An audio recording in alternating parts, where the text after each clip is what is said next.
I got a big problem with my laser. It sits on a tabletop that's 32 inches tall. I can't access the work inside of it without standing on a box, and I can't get behind the unit to do any modifications to it.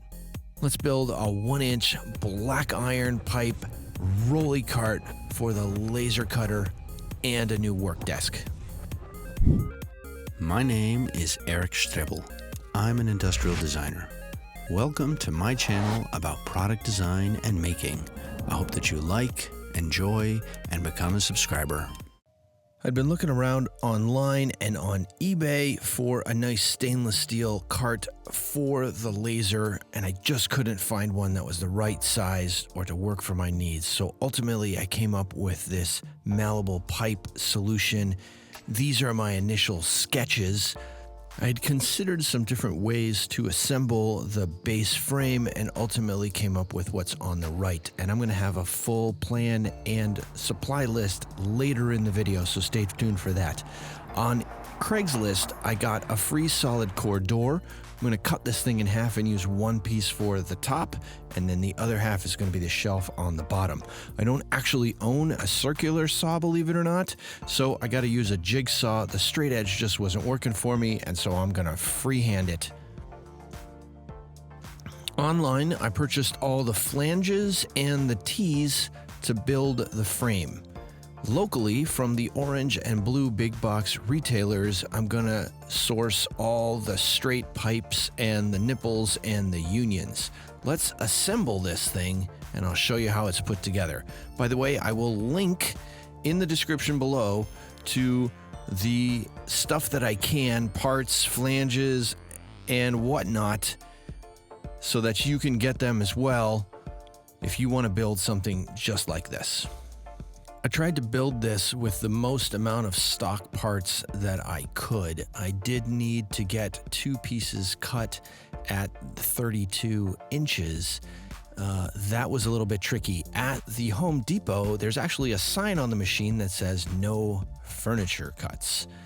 Total dirtbags there. So that was a tough situation. I had a lot more luck at the Lowe's getting my stuff cut. So beware that you can get the custom cuts that you need for your thing, and good luck. So the other piece opposite of what I'm working on is 24 inches long, and I need to add a union here to put everything together. And I couldn't get a nipple that was 11 inches in length, so I ended up having to use a 2-inch piece and an 8-inch piece with a little connector there. So you have to be creative in some cases. Let's put the flanges on the top. This is where the top or the desktop is going to bolt onto, and the bottom here is where the casters go. Oh, casters. Back the truck up. These are stem casters, right? They have a 1-inch expanding stem. You pop in your wrench here and it tightens it and it squeezes that rubber piece down, and that expands against the inside of the pipe. They're a little bit more expensive than regular casters, but totally worth it. Love these things. All right, let's cut the top down to the right size. This is a 36-inch wide door and only needed to be 30 inches wide. Again, back to the jigsaw.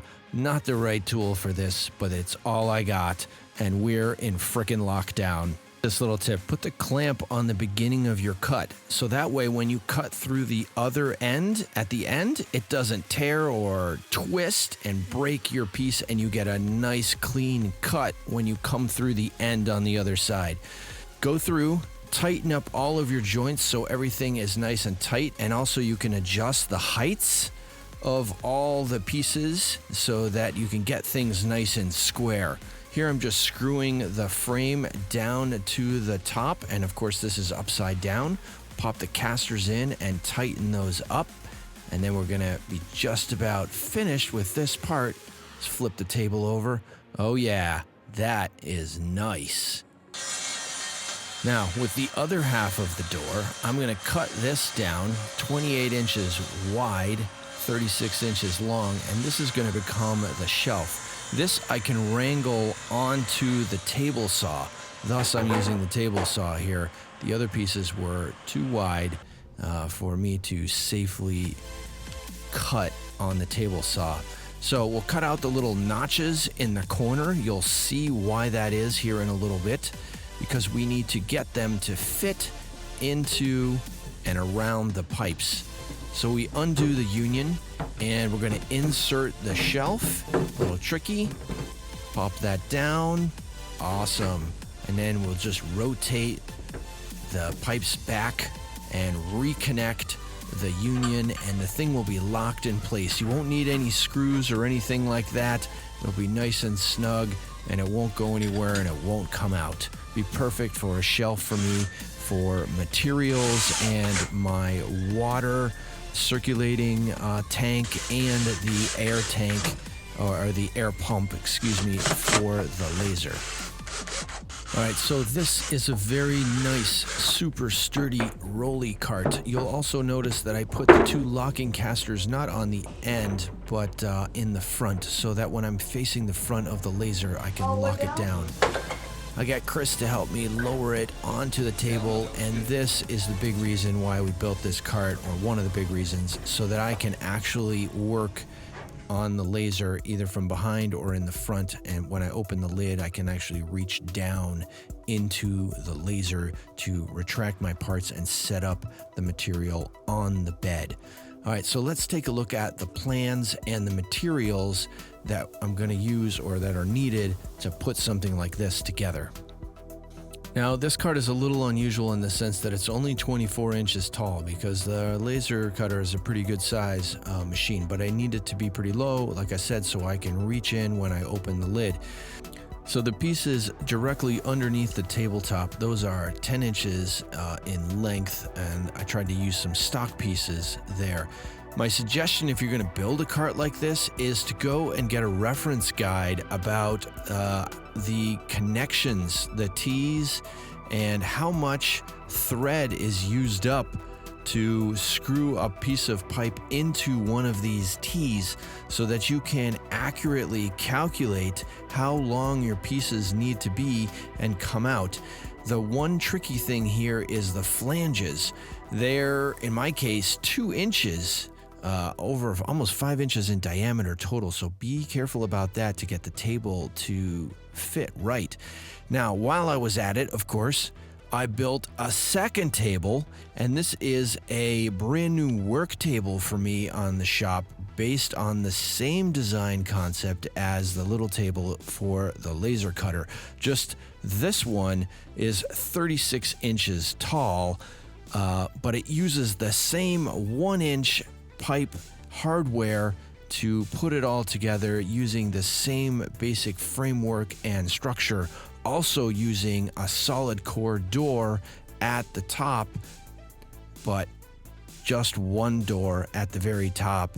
And then here's the part list on the right. Screenshot this if you want to build a 36 by 64 table. Let's move this stuff into place and get it hooked up. This cart is a dream. It rolls really nice on these 3-inch polyurethane swivel casters and makes it very easy to put into place. I hook up my exhaust hose and the air pump there. My power cable is hanging on the right. It's actually too short. I'm going to need to modify that. And the table will live right here next to it when it's not in use, so I can pull that out, move it around in my shop. It's going to be more of like a setup table. It's all done, put together. Pretty happy how it came out. The nice thing about something like this is you could take it apart. It's totally configurable. If I wanted to change the height of one of these or the height of this table, I could just buy a new set of 4 pieces here and change it. I like that you can change it by just taking it apart and replacing the pieces.